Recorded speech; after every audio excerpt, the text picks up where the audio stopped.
उस वर्दी के लिए जो तनख्वाह आते हैं वो आम लोगों के पॉकेट से आते हैं, जो तनख्वाह लेके भी अपना काम नहीं करते, उनको तुरंत प्रभाव से बर्खास्त करके न केवल बर्खास्त बल्कि उन्हें जेल में डालना चाहिए, ताकि और लोगों को इस बात की शिक्षा मिले कि अगर आप अपनी इस कुर्सी से न्याय नहीं करोगे तो जनता इस तरीके का न्याय भी करना चाहती है। मैं ज्यादा ना कहते हुए मैं यहाँ आप सब लोगों से ना कोई राजनीति करने आई हूँ, मैं एक बात जरूर कहूंगी, राजनीति से ऊपर उठ के ये समाज की बेटी थी, इस समाज को सोचना चाहिए। आज हमें इन चीजों के ऊपर राजनीति न करके एक समाज बेटी के लिए न्याय मांगने के लिए दलगत राजनीति से ऊपर उठ के समाज के साथ कंधे से कंधा मिला के इस पूरे प्रदेश व्यापी हमें एक अलग जगाना चाहिए, ताकि और कोई बेटी इस तरीके से निर्ममता की भेंट ना चढ़े। अभी हिमानी मर्डर केस भी बाकी रहा, हमने, मैं कहती हूँ, निर्भयाकांड से क्या सीख ली? हमने निर्भयाकांड से कोई सीख नहीं ली। इस बात को दर्शाता है आज बेलगाम होके गुंडा तत्व जो है हमारी बेटियों को असुरक्षित कर रहे हैं, हमारी बेटियों के साथ अभद्र व्यवहार कर रहे हैं। मैं पूरे परिवार के साथ जहाँ संवेदना व्यक्त करती हूँ वहाँ मैं इस बात के लिए भी कहती हूँ, आप जहाँ कहोगे, जैसे कहोगे, वहाँ आपके बीच में खड़े मिलेंगे।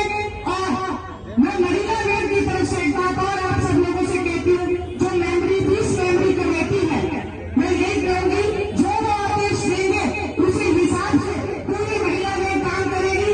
अगर वो ये कहेंगे कि यहाँ आके इस महिला के ऊपर हरियाणा प्रदेश की महिलाओं को संगठित होना है, तो मैं आपको वायदा करती हूँ पूरे हरियाणा प्रदेश के कोने कोने से सभी महिलाओं को लाने की जिम्मेवारी मेरी है। आप सब लोग जो आदेश करोगे, जैसा कहोगे वैसा करेंगे। आज पूरे समाज को, जितने भी संस्कृत समाज होते हैं, जो भी राजनीति कर रहे हैं, सभी यहाँ पे आ बैठे हैं। मैं एक महिला होने के नाते, एक बेटी की माँ होने के नाते मैं इस बात को कहती हूँ कि आप एक बार उसकी माँ बाप के दिल की हालत जाने और ये कहें कि हम आपके साथ हैं, जिस तरीके के लिए जो भी मदद हो हम आपकी करने के लिए तैयार हैं। आप सब लोगों के बीच में अफसोस के साथ खड़ी हूँ, ये हमारा दुर्भाग्य है कि हम इस तरीके से न्याय मांग रहे हैं, बल्कि न्याय तो मिलना चाहिए था, अभी तक मिला नहीं।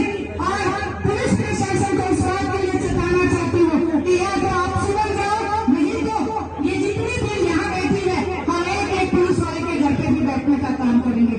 आप सबने इस पूरी मेरी बेटी के लिए मैं यही कहूंगी, वो बेटी हमारी सबकी थी, इस बेटी के लिए यहाँ जितने सब लोग यहाँ संगठित हुए हैं, मैं एक सदस्य का जहाँ धन्यवाद करूंगी, वहाँ सबसे मैं अनुरोध करूंगी अपने घर से भी सभी महिलाओं को लेकर यहाँ पे आने का कष्ट करें, ताकि इस ताकत को हम दोगुने तरीके से दर्शा सके और प्रशासन पे और सरकार पे दबाव बना सके। आप सबका बहुत धन्यवाद।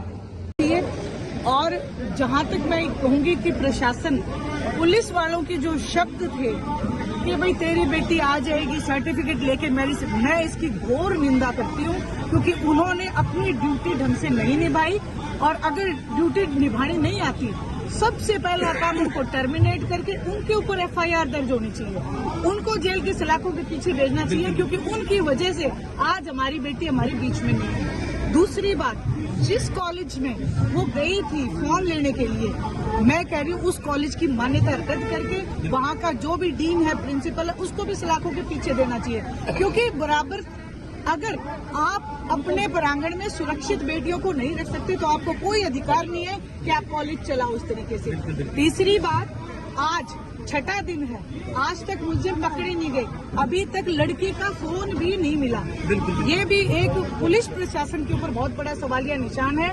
मैं आपके चैनल के माध्यम से पुलिस प्रशासन को इस बात के लिए कहती हूँ कि 72 घंटे का आपने टाइम दिया, या तो वो मुजरिम जो है आ जाने चाहिए, ऐसे नहीं कि आप किसी को भी पकड़ के कर दो, जो सही मुजरिम है वो आने चाहिए।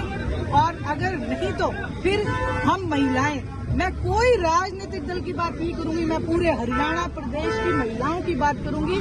हर महिला हम धरना देंगे, मुख्यमंत्री आवास का हम गिरा देंगे। देखिए, आज दिग्विजय चौटाला साहब ने भी ये कहा है कि जो है बीजेपी का पाप का गड़ा हो चुका है, तो क्या कितना सही बात है? मैं BJP, JJP Indian National Lokdal, Congress, मैं दलगत राजनीति से ऊपर उठ के मैं ये कहूंगी कि इस बेटे को न्याय दिलाने में अगर समाज एक आवाज में इकट्ठा हो जाए, राजनीति छोड़ के इस बेटी को न्याय दिलाने के लिए अगर इकट्ठा हो जाए, तो मैं मान सकती हूँ कोई ताकत ऐसी नहीं कि उन मुलजिमों को सजा ना मिले। आज हमें इस बात को सोचना पड़ेगा। आज कल परसों एक बेटी थी हिमानी नरवाल का भी अभी तक कुछ पता नहीं, उसका टच आज फिर ये घटनाएं हो रही है। इन पर अंकुश लगाना चाहिए।